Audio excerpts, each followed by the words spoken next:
Ventana a la ciencia, vamos a hablar acerca del Alzheimer, porque este sábado, 21 de septiembre, no solo se conmemora el Día del Estudiante, el Día de la Primavera, sino también el Día Mundial de esta enfermedad, que es muy importante numéricamente. Es el tipo de demencia más grande en cuanto a la cantidad de personas que afecta, y nosotros estamos con dos especialistas, con un especialista y con un familiar de una persona con Alzheimer. Estamos con Silvana Casen, bienvenida. Gracias. Y el doctor Gustavo José, que es neurólogo del Hospital Padilla. Un gusto recibirlos. Muchas gracias. Bueno, quería conocer, doctor, como para arrancar, ¿qué se entiende por Alzheimer? ¿Qué implica? El Alzheimer es una enfermedad neurológica degenerativa por la cual neuronas del cerebro empiezan a morir y a perder la función. La enfermedad de Alzheimer empieza generalmente en un área específica del cerebro, que es el área temporal, y esa es el área que está encargada de registrar la memoria, de registrar nuestros recuerdos y de poder interactuar a partir de ahí con el resto del cerebro, por ejemplo, para una toma de decisión o para hacer alguna actividad aprendida. Entonces, en la enfermedad de Alzheimer aparecen unos depósitos de unas proteínas anormales que de alguna manera van intoxicando esa neurona, y esa neurona fallece y el cerebro empieza a perder volumen. Y eso sería digamos, el principal mecanismo por el que se produce la enfermedad. ¿Qué vemos nosotros a una persona que tiene Alzheimer? ¿Qué capacidades le vemos que va perdiendo, digamos, con respecto a lo que era antes? Bueno, lo que aparece primero en Alzheimer es la pérdida de memoria. Empieza a tener dificultad para los recuerdos inmediatos, empieza a no poder recordar actividades que hizo durante el día, a poder tener cierto ordenamiento de sus tareas específicas. Pueden aparecer tipos de desorientación temporal, tener que ir a un lugar e ir para otro, no saber cómo hacer ciertas tareas que antes las hacía con total normalidad. Y esos pueden ser como los primeros síntomas de que algo no está bien. Silvana, en el caso tuyo, es tu marido la persona que tiene esta enfermedad. Sí. Contanos un poquito cómo descubrieron. Bueno, ya era 6 años más o menos que veníamos notando algunas pérdidas de memoria en lo que es acciones recientes. O, por ejemplo, que se olvidaba dónde ponía la llave del auto, así, ¿no? A mí me llamó más la atención cuando él me hacía una pregunta, yo le contestaba, bueno, y después me volvía a hacer la misma pregunta, y yo, bueno, le volví a contestar, pero él, era el asombro de él, como si fuera la primera vez que yo le contestaba eso que él me preguntaba, ¿no? Ese asombro repetitivo era el que a mí me llamó la atención, no tanto la pregunta frecuente. ¿Y qué edad tenía él cuando le diagnosticaron? Y ahora 77 años tenía, ¿no? Eso, nosotros empezamos a ir al neurólogo ya hace 6 años más o menos, y le habían diagnosticado un deterioro cognitivo, ¿sí? Pero recién hace 1 año atrás nos dijeron que ya era un Alzheimer. Y en diciembre del año pasado, ya 77 años, le hicieron un test, ¿verdad? Donde nos dieron bien el diagnóstico que tenía, y ahí supimos bien que estaba en un Alzheimer inicial, digamos, ¿no? ¿Sentiste que perdiste mucho tiempo antes de dar con el diagnóstico certero, por ahí de empezar el tratamiento cuanto antes? ¿Por ahí crees que falta información de la gente en general sobre la enfermedad? Yo creo que sí, porque hasta antes de 1 año, por ejemplo, yo en la tele o en los diarios poco veía. En el diario quizás más información, ¿no?, que en la televisión. Inclusive, sí, cuando empezamos a ver los síntomas que se ven explicados en televisión o en el diario, decíamos, bueno, si hubiéramos sabido eso. Yo con él convivo hace 8 años, y bueno, quizá que yo no lo haya conocido antes haya servido, porque mucha gente decía, no, pero él siempre fue así, como si fuera normal en él, ¿entendés? Pero para mí no era normal que se olvide tanto ciertas cosas, o que no reconozca el rostro de una persona en la calle siendo que la conocía. Para mí eso no era normal, pero muchos decían, no, siempre fue, qué sé yo, un poco despistado o tener ese problema de memoria, ¿no? Pienso que la persona que está a la par es quien más va a notar esos cambios y la que tiene que intervenir.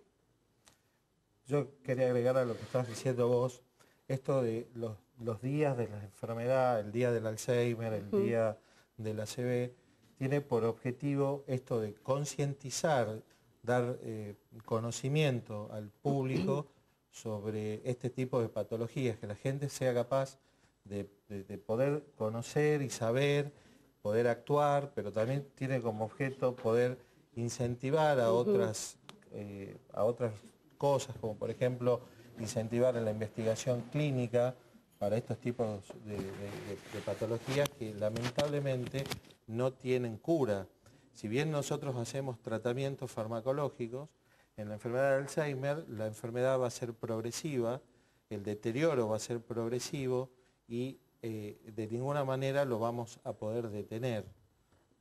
Entonces estos eventos, como el Día Mundial de la Enfermedad de Alzheimer, tiene por objetivo esto, visualizar la enfermedad y que desde la sociedad surjan también respuestas a cómo seguir trabajando para el beneficio de los pacientes, ¿no? ¿A qué otros síntomas hay que estar alerta? Por ejemplo, ser mayor de 60 años te da mayores posibilidades de tener Alzheimer, sin embargo puede ocurrir antes. ¿Cómo tenemos que estar de alguna manera preparados o estar pendientes para decir, tal persona, mi abuelo, mi mamá, pueden tener esta enfermedad? Sí, lo primero y como norma general hay que decir que la enfermedad de Alzheimer está directamente relacionada con la edad. A partir de los 65 años podemos calcular en un estudio poblacional que el 4% de los pacientes de 65 años pueden ya tener la enfermedad. Pero a partir de ahí, y a medida que van creciendo las edades de los pacientes, aumenta la incidencia de la enfermedad, llegando a que el 30% o más de la población de 80 años ya tiene un deterioro cognitivo importante relacionado o similar a lo que es la enfermedad de Alzheimer. ¿Cuán importante es detectar tempranamente? Yo creo que es muy importante. Es muy importante para poder tener acciones dirigidas a, de alguna manera, mitigar la evolución de la enfermedad, que ésta pueda ser más lenta, pero también para preparar al familiar, que va a ser el otro paciente de esta enfermedad, a cómo va a ser su vida a partir de ahí. Este tipo de enfermedad no afecta solamente a la persona, afecta a la familia, pero sobre todo al cuidador del paciente. Nosotros tenemos un eslogan que cuidemos al cuidador. Por eso hace rato fuera de cámara ella me decía que su neurólogo lo atiende a su familiar, que no soy yo. Que su marido, sí. Que lo atiende a su marido, sí, y a toda la familia. Y eso es muy importante, poder brindar esa contención, porque en muchos casos los pacientes, los familiares, sufren mucho las secuelas de esta enfermedad, ¿no? Los problemas que acarrea esta enfermedad. Ella lo dice en el sentido de que él empezaba a tomar una noticia como novedosa cada vez que se la decía. Eso, imagínatelo en todos los planos de la vida. Empiezan a descubrir que algo que había pasado, la venta de un auto, salen y no está el auto y preguntan ¿dónde está el auto? Y el auto ya lo vendieron y a la hora vuelven y dicen ¿dónde está el auto? Claro. Entonces esto empieza a tener conflictos familiares muy importantes. Por eso hay que apuntar mucho a la contención, a poder ayudar también al cuidador del paciente. Doctor, ¿y hay alguna forma de prevenir la enfermedad o un estilo de vida que sea recomendado para tratar de alguna manera de tener menos chances de tener Alzheimer? Bueno, sí.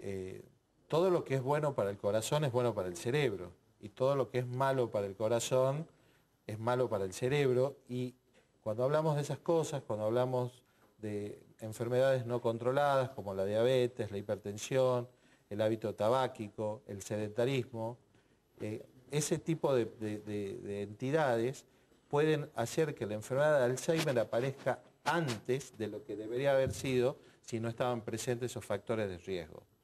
El uso hace rato también hablábamos con Omar, el uso de la memoria, el aprender nuevos desafíos cognitivos, el aprender, por ejemplo, un lenguaje nuevo, un idioma nuevo, una nueva profesión, un nuevo oficio, etc. ¿Estos juegos que hace la gente como crucigramas y otros más complicados también sirven? Todo sirve, todo sirve. Todo lo que sea ejercitar la memoria sirve. Poner el cerebro frente a un televisor y pasar 15 horas mirando televisión, eso tal vez no sirve. Qué difícil, porque hoy en día no ejercitamos la memoria casi en nada, porque nos dicen un número de teléfono y lo buscamos en el celular, una dirección la tenemos en el celular, no ejercitamos para nada. Bueno, ese particularmente es un cambio de paradigma. El cerebro, desde toda nuestra evolución usamos herramientas para evolucionar. Aprendimos a usar un martillo, una tuerca, etc. El celular es una herramienta más y nosotros trasladamos ciertos datos que teníamos depositados en el cerebro ahora al celular, sí, y lo podemos usar desde ahí. El ejercicio es válido, no nos afecta más la memoria no acordarse un número telefónico, ¿sí? Eso fue cambiando, está cambiando con el tiempo y no sabemos dónde va a terminar. Pero sí lo que vos hagas con tu cerebro, tu lectura comprensiva, tu estudio, el aprender nuevas cosas, esos desafíos, como si yo fuera al gimnasio y entrenar un músculo. Entrenar el cerebro es tener nuevos desafíos cognitivos y aprenderlos y usarlos. Y eso en forma periódica. Eso también cuando una persona ya tiene la enfermedad, ¿también le sirve tratar de hacer algunos ejercicios? Siempre sirve, siempre sirve. Al principio de la enfermedad, cuando uno tiene esa duda diagnóstica, si lo que tenemos al frente es un deterioro cognitivo leve, si es un inicio de una enfermedad de Alzheimer o si simplemente es el deterioro de memoria relacionado con la edad, que es normal, en esos momentos poder hacer esas aplicaciones de estudio, de conducta, de trabajo cognitivo, le sirven al paciente para enlentecer esa progresión. Bien. Y hablando de los lugares de contención, Silvana, ¿hay lugares acá en Tucumán donde se juntan parientes, familiares de pacientes con Alzheimer? Sí, nosotros, por ejemplo, somos, bueno, mi marido, yo, mi nena de 7, ella de 4, y vamos a un lugar que se llama Fundación León, ¿no? Todos los jueves es un lugar que nos brindan esa contención de la que vos hablas. Vamos familiares, cuidadores y el paciente también va. Por eso nosotros vamos en familia. Ahí, bueno, interactuamos entre nosotros. Siempre hay alguien al frente, por ejemplo, una licenciada en psicología, ¿verdad? Algún profesional, digamos. Claro, algún profesional. Y también tienen café con alma en otros momentos. Sí, claro, en otro momento. Nosotros los jueves primero vamos ahí a ese lugar. En pantalla tenemos los números de la Fundación León, el teléfono, bien, la dirección. Ahí se llama Ayuda Mutua, ¿no? Entonces ese profesional nos dicta algún tema que nos pueda interesar a nosotros. No solo en lo que es el paciente, sino en nosotros mismos, en cómo cuidarnos, para que nosotros podamos cuidarlo a ese ser querido, ¿no? Y sí, también tenemos lo que es Café con Alma, que es un jueves, generalmente el último jueves del mes. Vamos a un café, en este caso es en la Chacabuco al 30. Bueno, Fundación León y Alma son los que organizan y este café es el que pone el espacio físico. Bueno, es buenísimo organizarse y saber lo que le pasan a otras familias que padecen algo similar y entre todos darse fuerza, ¿no? Para eso está el profesional, pero también están los familiares que pueden hacer mucho por un paciente enfermo. Así es. Bueno, les agradezco muchísimo la visita aquí a Los Primeros. La verdad, un placer recibirlos. ¿Cómo se llama? No le hemos presentado la nota. Nadir. Ella es Nadir nos está acompañando, que es la hija de Silvana. Bueno, muchísimas gracias. Está toda la familia acá de Silvana que nos acompaña a Los Primeros. Bueno, hay salida, digamos, para el Alzheimer, hay tratamientos y el apoyo de la familia es fundamental. Eso es lo fundamental. Un consejo profesional idóneo, un neurólogo, y el apoyo a la familia y y el pelear juntos esta batalla que es muy dura y es bastante desigual. Pero bueno, sí, hay que pelearla. Hay que pelear. Hay que pelear. Bueno, el doctor Gustavo José Silvana Casen, familiar de un paciente con Alzheimer, cada 66 segundos en Estados Unidos por lo menos una persona se enferma con Alzheimer y cada 3 segundos una persona padece algún tipo de demencia, siendo la más común el Alzheimer, así que las cifras son bastante importantes. Vamos a una pausa y ya